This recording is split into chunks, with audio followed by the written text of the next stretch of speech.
ইন্দোনেশিয়ায় বাংলাদেশি সহ 4 দেশের 1700 অভিবাসীকে আটক করেছে দেশটির ইমিগ্রেশন বিভাগ।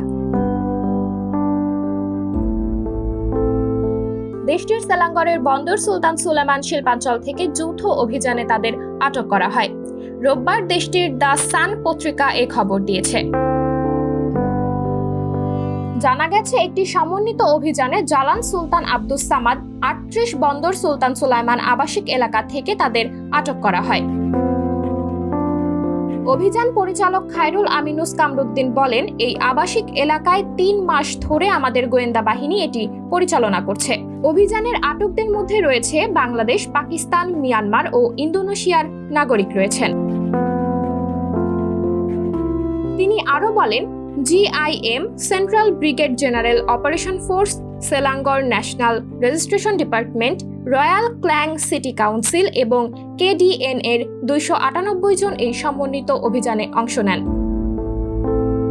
তিনি স্পষ্ট করে জানিয়েছেন, যেসব বিদেশি নাগরিকদের বৈধতার জন্য ডকুমেন্টেশন প্রক্রিয়া এখনো চলমান রয়েছে তাদেরও আটক করা হয়েছে। আর অভিবাসন আইন 1956 থেকে 63 ধারার পাশাপাশি অন্যান্য অপরাধের সাথে জড়িত আছে তাদের সংখ্যা আমরা এখন দিতে সক্ষম নই। সাবরিনা জলিল, সবার কথা।